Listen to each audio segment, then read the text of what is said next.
की जांच हेतु 27/3/19 और नाम वापसी का अंतिम दिनांक 29/3/19 है और मतदान 18/4/19 को होगा। मतगणना 23/5/19 को होगी। हमारे इस मथुरा जनपद में कुल मतदान केंद्रों की संख्या, मतदान केंद्र में कह रहा हूँ, केंद्रों की संख्या 1104 है, जिसमें बूथ हमारे सेंटर 2014 है, 2014। जो हमारी निर्वाचक नामावली है उसके हिसाब से पुरुष मतदाता हमारे 9,70,318 है, महिला मतदाता हमारी 8,15,660 है, अन्य 2009 है। कुल योग मेरे यहाँ 17,86,187 है। मतदाता सूची में मेरे यहाँ का जेंडर रेशियो ठीक है 841 है। ईपी रेशियो 60 के आसपास है, जो कि 60% है, जो ठीक है। मतदाता सूची का फाइनल प्रकाशन आप जानते हैं कि जनवरी लास्ट में हो गया था। उसमें अभी भी जो नाम कुछ 23 और 24 में विशेष कैंप लगा था जनवरी में, उसमें फॉर्म आए थे, उन सब की जांच होकर के फीडिंग हो गई है। नेट पर उपलब्ध रहती है मतदाता सूची का अवलोकन आप लोग भी कर सकते हैं। 11,396 हमारे दिव्यांग मतदाताओं की टैगिंग हुई है जो इस जनपद में है। इनकी संख्या टैगिंग लगभग फाइनल हो चुकी है। हो सके चुनाव के दिन इनको फैसिलिटेट करेंगे ताकि चुनाव में मतदान करने में इनकी सहभागिता अच्छे तरीके से हो सके। मेरे जैसे ही घोषणा हुई, निर्वाचन कंट्रोल हम लोगों का स्थापित हो चुका है। निर्वाचन कंट्रोल के प्रभारी हमारे डिप्टी कलेक्टर श्री सुरेंद्र यादव हैं। कुछ सह प्रभारियों की भी ड्यूटी लगाई गई है। निर्वाचन कंट्रोल 24 आवर्स क्रियाशील है और हमारे निर्वाचन कंट्रोल के जो फोन नंबर्स हैं वो मैं पढ़ दे रहा हूं, आपको प्रेस नोट में मिल भी जाएगा। 0565 यहाँ का कोड नंबर है, 2470-218 और इसके अलावा जो मोबाइल नंबर है 7599738131, 7599738132, 7599738133। ये हमारे कंट्रोल रूम्स के नंबर है। एडीएम वरिष्ठ प्रभारी है आदर्श आचार संहिता के। सभी एसडीएम जो कि एआरओ भी है उस टीम में वो है। अपर नगर आयुक्त है नगरीय क्षेत्र के कामों को देखने के लिए व्यवस्थाओं को जोनल मजिस्ट्रेट के दृष्टिकोण से, और 218 सेक्टर में इसको विभाजित कर रखा है पूरे मथुरा को। कॉन्स्टिट्यूएंसी वाइज आपको सूचनाएं मिल जाएंगी, इस प्रेस नोट में है। जोनल मजिस्ट्रेट, सेक्टर मजिस्ट्रेट, इन सबके प्रशिक्षण बहुत पहले हम लोगों ने करा लिए थे। उनकी ट्रेनिंग के बाद उनको एक बार हम लोगों ने फील्ड में भेजकर से जो निर्धारित प्रपत्र है आयोग के, उसमें सूचनाएं भी हम लोगों ने प्राप्त कर ली है और उसके आधार पर हम लोग कार्रवाई आगे सभी एसडीएम सीओ कर रहे हैं।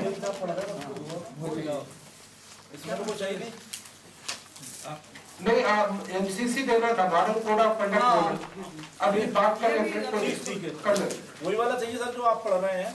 ये प्रेस नोट आपको पढ़ने के बाद दे दीजिए ना, प्रेस नोट सबको फॉलो करके। ये वाला नहीं दिया इन्होंने। नहीं, सबको देंगे।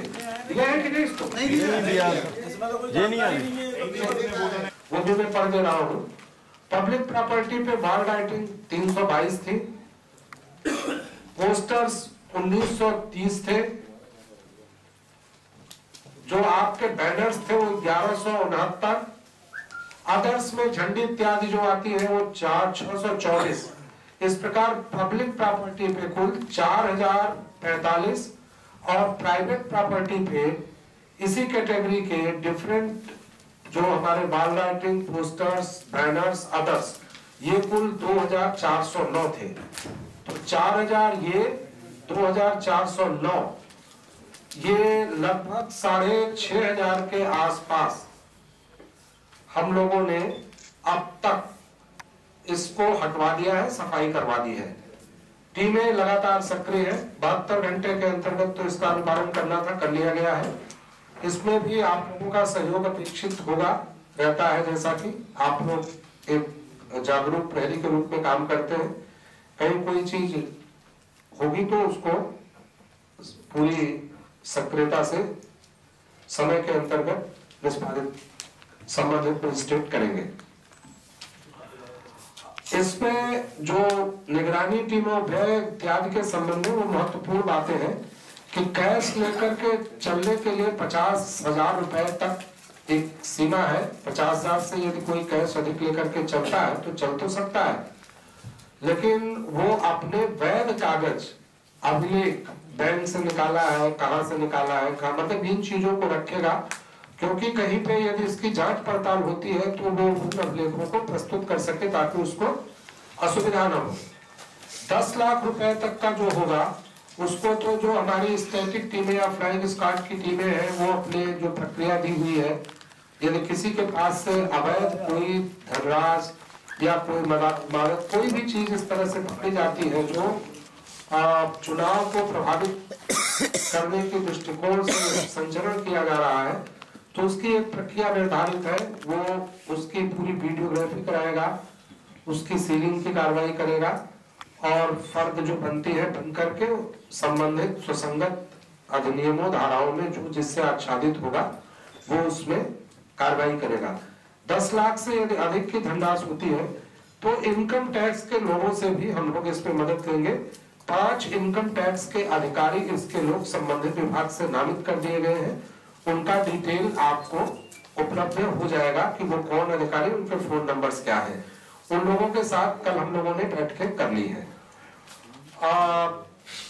निर्वाचन व्यय अनुवीक्षण के लिए टीमें गठित हो गई है। उसके प्रधान हमारी सीटीओ है। नामांकन के साथ जैसे ही नामांकन शुरू होगा कुछ हमारी संवैधानिक और कार्य जो है वो होते चलेंगे और प्रतिदिन हम आप लोगों के संपर्क में रहेंगे।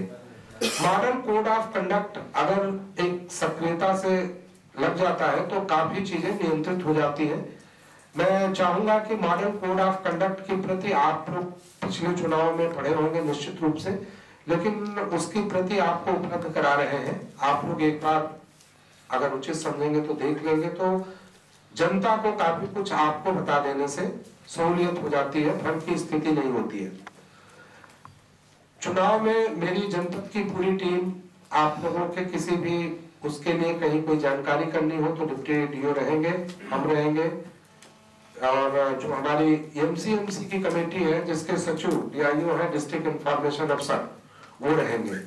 प्रेस के लोगों से मेरी जो एक विशेष रूप से अपेक्षा है कि आचार संहिता लागू होने के बाद बहुत से न्यूज, बहुत से विज्ञापन, सारी चीजें जो है वो एमसीएमसी की परिधि में आती है।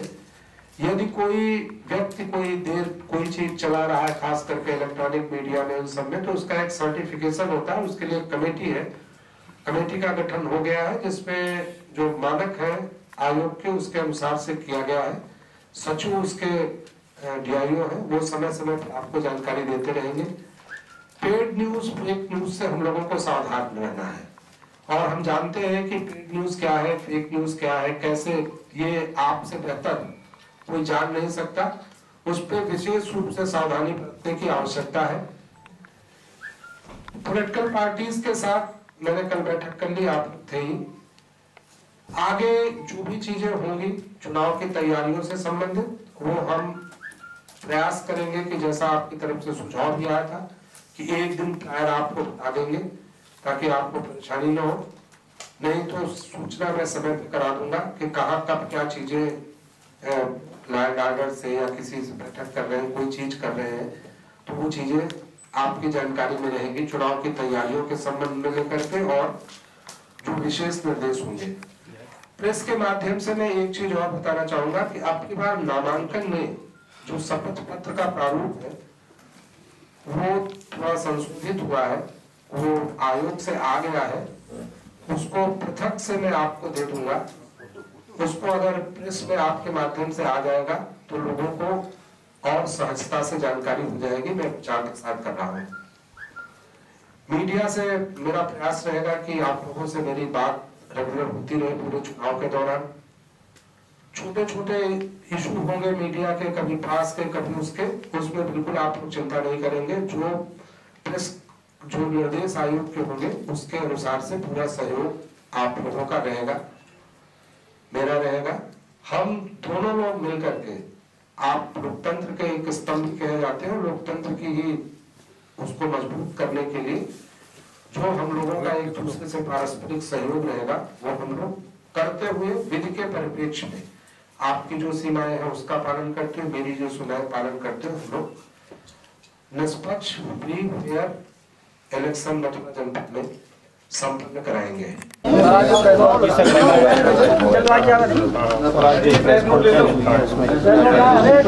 देखिए, इस प्रेस कॉन्फ्रेंस का करने का उद्देश्य ये था कि चुनाव कार्यक्रम के बारे में जो घोषणा हुई है उसकी पूरी जानकारी प्रेस के माध्यम से, आपके माध्यम से आम जनता तक पहुंचाना है। वो जो प्रेस नोट मैंने जारी किया है, जो अभी पढ़ के आपको सुनाया भी है, नामांकन के दिनांक से लेकर के मतगणना के दिनांक तक की विभिन्न तिथियां जो घोषित की गई हैं, एक तो वो संज्ञान में आनी चाहिए। दूसरे, आदर्श आचार संहिता चूँकि परसों सायंकाल से ही प्रभावी है, उसका सभी व्यक्ति विशेष को, पार्टियों को, इवन हमको, आपको, सारे लोगों को जो उससे आच्छादित हैं उसका अनुपालन हो सके, उसको सही जानकारी सबको हो सके, आपको ये बताना है। आदर्श आचार संहिता के अनुपालन के लिए हम लोगों ने क्या क्या तैयारियां की हैं, कितनी वीएसटी, एसएसटी, एफएसटी ये टीमें बनाई हैं जो सक्रिय हो गई हैं। गाड़ियों में जीपीएस लग गया है, वो मोबाइल हैं क्षेत्रों में, उनके नंबर्स इत्यादि सारे आप लोगों की जानकारी में भी रहने चाहिए। तो उन चीज़ों को बताना। एक चीज़ मैं और बताना चाहूँगा कि अब की बार एक सी विजिल लॉन्च हो रहा है ऐप, जो आदमी शिकायत अपना उससे इलेक्ट्रॉनिक मीडिया के माध्यम से भी वो कर सकता है। सी विजिल में वो कोई चीज़ अपलोड करके दे सकता है। उसकी भी ट्रेनिंग हमने सभी सेक्टर जोनल सारे मजिस्ट्रेट्स को करा दिया है। उद्देश्य ये है कि चीज़ें घोषणा के बाद जो कार्यक्रम आयोग कर रहा है आपके माध्यम से जनता तक पहुंचा सके। नॉमिनेशन का प्रोग्राम कृपया रिपीट करें।